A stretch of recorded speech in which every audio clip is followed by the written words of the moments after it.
Hello students, नमस्कार। Sunrise education में आप सभी का हार्दिक स्वागत है। और आज चलते हैं एक नए टॉपिक के साथ जिसका नाम है श्वसन तंत्र से संबंधित प्रमुख शब्दावली। जैसे कल हमने स्टडी की थी उत्सर्जन तंत्र से संबंधित प्रमुख शब्दावली। तो ऐसे टॉपिक होते हैं ये जिनमें से क्वेश्चन आते हैं। तो पहला देखते हैं यूपनोइया। यूपनोइया इसका अर्थ होता है सामान्य श्वसन क्रिया। सामान्य श्वसन क्रिया। उसी प्रकार से दूसरा शब्द है हाइपोनिया। हाइपोनिया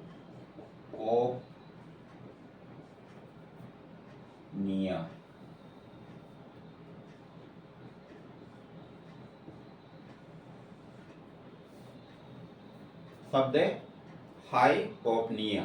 तो जिसे है ना निया, तो इसका जैसे निया निया से बन सकता है, जैसे निया ऐसे। तो हाइपोनिया। तो श्वसन की क्रिया जो है हमारी जितनी भी जैविक क्रियाएं होती है उन सबको प्रभावित करती है। तो श्वसन हमेशा एक जैसा, ये जरूर है स्वस्थ व्यक्ति होता है उसका श्वसन हमेशा एक जैसा होता है। लेकिन शरीर में किसी प्रकार की अगर प्रॉब्लम होती है, जैसे बीमारी की अवस्था है, आपने देखा बीमारी अवस्था में जिस समय फीवर ज़्यादा तेज हो जाता है तो उस समय क्या हो जाए, श्वसन की जो है ना दर वह बढ़ जाती है। तो उसी प्रकार से हाइपोपनिया जो है उसका अर्थ होता है धीमी श्वसन क्रिया।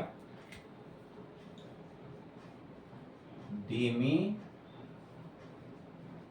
श्वसन क्रिया। तीसरा जो शब्द है वो है हाइपर। तो ये था हाइपो, अबे हाइपर। हाइपर पनोइया। पनोइया यानी इसका मतलब क्या होता है, जैसे हाइपो का मतलब कम होता है तो हाइपर का मतलब क्या होता है, तेज होता है। तो तेज श्वसन क्रिया। तेज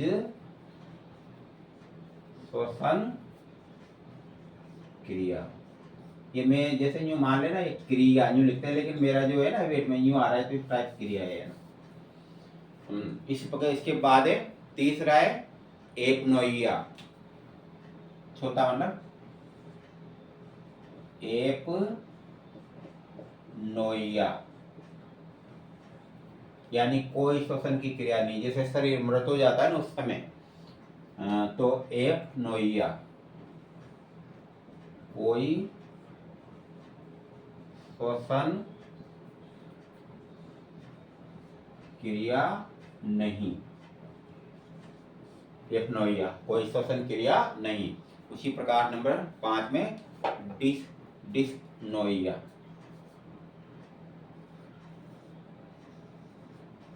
डिस्पनोइया। तो जो डिस्नोइया होता है उसका अर्थ होता है कष्टदायक श्वसन क्रिया। कष्टदायक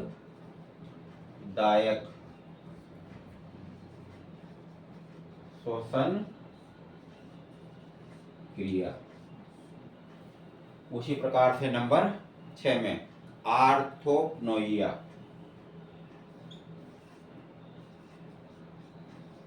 आर्थोपनोइया।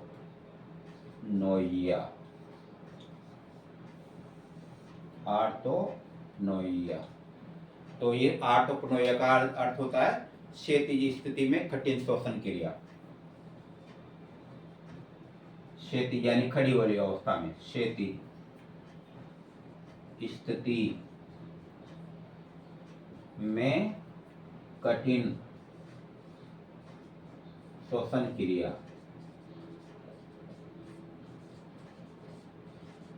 क्रिया नंबर 7 में टेक्निपोइया। नंबर 7 में टेकीपनोइया। ये सब श्वसन तंत्र से संबंधित शब्दावली है। तो इसमें क्या है, टेकिपनोइया। तो इसका अर्थ क्या होता है टेकिपनोइया का, तेज छिछली श्वसन क्रिया।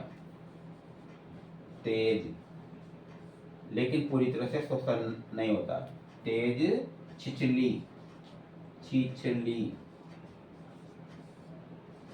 श्वसन क्रिया। श्वसन तो होता है, तेज होता है, लेकिन पूरी तरह से जो ना O2 अंदर नहीं जा पाती है, तो मतलब रुकावट आ जाती है बीच बीच में। तो तेज छिछली श्वसन क्रिया। और नंबर 8 में पोलिपनोइया।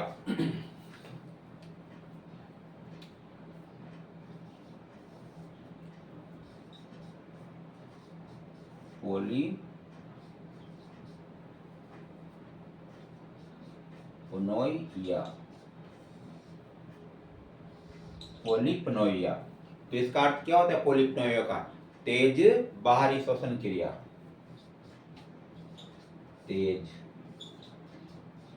बाहरी श्वसन क्रिया। इस प्रकार से श्वसन तंत्र से संबंधित प्रमुख शब्दावली थी, जिनमें से क्वेश्चन आ सकते हैं और पहले भी एग्जाम में आए हैं। तो एक बार पे देखें, यूपनोइया सामान्य श्वसन क्रिया, हाइपोपनिया धीमी श्वसन क्रिया, हाइपरपनोइया तेज श्वसन क्रिया, एपनोइया इसका अर्थ है कोई श्वसन क्रिया नहीं, डिस्पनोइया इसका होता है कष्टदायक श्वसन क्रिया, जिसमें मतलब पसलियां भी दर्द करती हो, फेफड़े दर्द कर रहे हो, मतलब थोड़ा कष्ट होता है इसमें। आर्टोपनोइया इसका होता है शेत स्थिति में कठिन, यानी खड़ी वाली अवस्था होती है ना, उसमें कठिन जैसे खड़े उस समय श्वसन की क्रिया।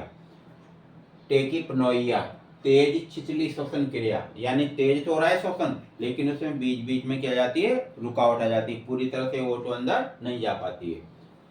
पोलिपनोइया तो इसका होता है तेज बाहरी श्वसन क्रिया, यानी इसमें CO2 ज्यादा मतलब बाहर भेजी जाती है। आपको याद है श्वसन क्रिया में हम O2 लेते हैं और CO2 को बाहर निकालते हैं, तो उसी प्रकार से यहाँ है तेज बाहरी श्वसन क्रिया, तो बाहर की तरफ जो है ना ज्यादा CO2 निकाली जाएगी। इस प्रकार की शब्दावली थी। अगर टॉपिक अच्छा लगे और दोस्तों मतलब आप सब्सक्राइबर करें और अपने यार दोस्त है उनको भी शेयर करें, अन्य करे तो ठीक है, नहीं करे तो कोई बात नहीं। तो बहुत सी बार ये भी होता है जैसे आपने शेयर कर दिया तो बहुत से व्यक्ति ऐसे जिनसे मान लो खून टाइम भरी हुई होती है ना, तो वो क्या करते हैं, वो अनसब्सक्राइबर कर देते हैं। तो कम से कम शेयर उन व्यक्तियों को ही करें जो पढ़ने वाले स्टूडेंट है। हो सकता है कहीं को आपसे प्रॉब्लम हो, कहीं को हो सकता है जान पहचान हो, तो मेरे से प्रॉब्लम होती है।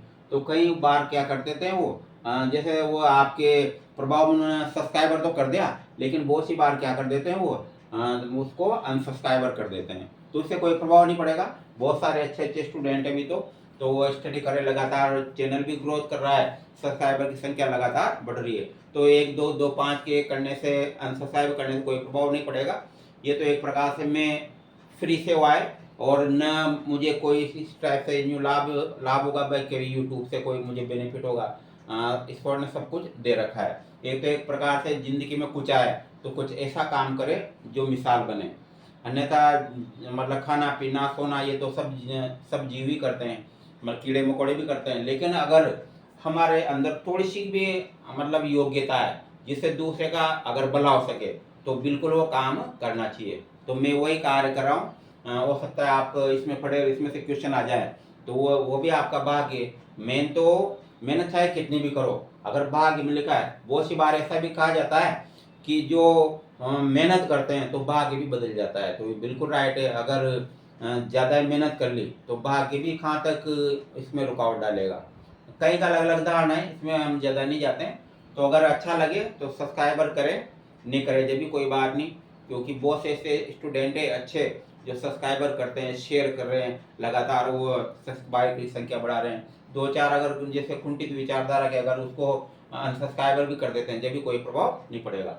तो इस प्रकार से चैनल तो आगे बढ़ता रहेगा, और चाहे यूट्यूब से बेनिफिट हो या नहीं हो, ये तो बॉसों के उदाहरण होती है। इसलिए तो अच्छा बॉसों ने क्या कर रखा है, छोटे छोटे चैनल खोल रखे हैं, अब वो आगे नहीं बढ़े तो जैसे आपने किसी के पास भेजा और उसने चैनल चला रखा था, उसके सब्सक्राइबर नहीं बढ़े, चैनल नहीं चला, अगर आपने उसके भेज दिया सब्सक्राइबर कराने का, जैसे शेयर सब्सक्राइब कराने का मैसेज, तो वो क्या कर देगा, वो उसी बार उसको अनसब्सक्राइबर कर देगा।